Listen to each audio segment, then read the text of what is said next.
Assalamualaikum warahmatullahi wabarakatuh. Welcome to my channel. Semoga channel ini bermanfaat buat kita semua.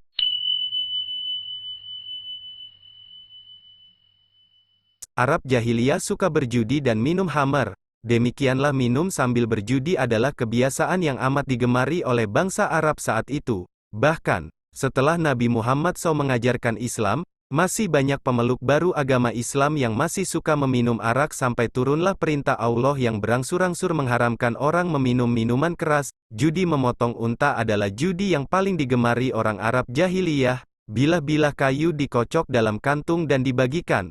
Orang yang mendapat undi kosong dinyatakan kalah dan harus membayar unta yang dipotong. Daging unta kemudian dibagikan kepada fakir miskin. Orang yang tidak suka berjudi semacam ini dipandang sebagai seorang kikir, yang biasa disebut barem. Selain berjudi dengan memotong unta, mereka juga berjudi dengan bermacam-macam cara. Perampok kejam dan tidak sopan.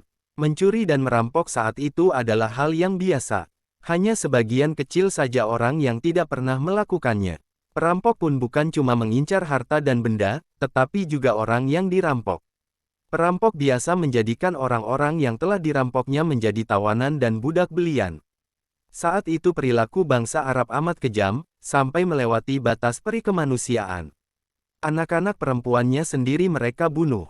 Ada yang dikubur hidup-hidup ke dalam tanah, ada pula yang ditaruh dalam tong dan diluncurkan dari tempat yang tinggi. Mereka malu jika mempunyai anak perempuan. Mereka juga suka menyiksa binatang. Jika seseorang mati, keluarganya mengikat unta di atas kuburan dan tidak memberikan makan serta minum sampai si unta mati. Arab jahiliyah tidak beradab. Musuh yang tertangkap diperlakukan sangat kejam. Mereka biasa mengikat musuh pada seekor kuda dan membiarkan kuda tersebut berlari sehingga orang yang diikat itu mati terseret-seret. Telinga atau hidung musuh yang kalah dijadikan kalung, serta tengkoraknya dijadikan tempat minum arak.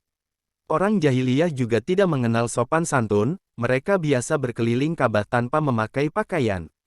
Begitulah kebiasaan orang-orang Arab saat itu. Mereka adalah bangsa yang maju perdagangannya, pandai membuat perkakas, membuat obat, ahli astronomi, serta mahir bersyair. Namun mereka juga mempunyai kebiasaan buruk. Dalam urusan makan dan minum pun tidak ada yang dilarang. Segala macam binatang boleh dimakan. Binatang yang sudah mati pun disayat dagingnya, dibakar, dan dimakan. Hashim meninggal. Suatu hari, Hashim pergi berdagang menuju Syam.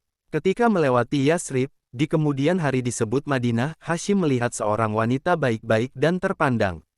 Siapakah wanita itu? Tanya Hashim kepada orang-orang Yasrib. Dia adalah Salma binti Amr. Suaminya telah tiada, kini dia seorang janda. Mendengar itu, Hashim melamar Salma dan Salma pun menerimanya. Mereka lalu menikah. Hashim tinggal di Yasrib beberapa lama. Ketika Salma mengandung, Hashim melanjutkan perniagaannya. Namun, itulah kali terakhir Salma melihat suaminya karena Hashim meninggal dunia di Palestina. Salma melahirkan seorang anak laki-laki yang kemudian diberi nama Syaibah. Sepeninggal Hashim, kedudukannya sebagai pemuka masyarakat Mekah dipegang oleh adik Hashim yang bernama Al-Muttalib. Al-Muttalib adik Hashim. Al-Muttalib juga seorang laki-laki yang dicintai penduduk Mekah. Orang Quraisy menjulukinya dengan sebutan Al-Fayyad yaitu Sang Dermawan. Suatu hari, dia mendengar bahwa ada keponakan yang tinggal di Yasrib bernama Syaibah. Aku harus menemuinya, pikir Al-Muttalib. Dia adalah anak kakakku. Dulu ayahnya adalah pemuka Mekah, maka dia harus pulang untuk melanjutkan kekuasaan ayahnya menggantikan aku. Ketika Al-Muttalib bertemu Syaibah di Yasrib, dia tersentak. Anak ini benar-benar mirip Hashim. Mari nak, ikut paman ke Mekah, peluk Al-Muttalib.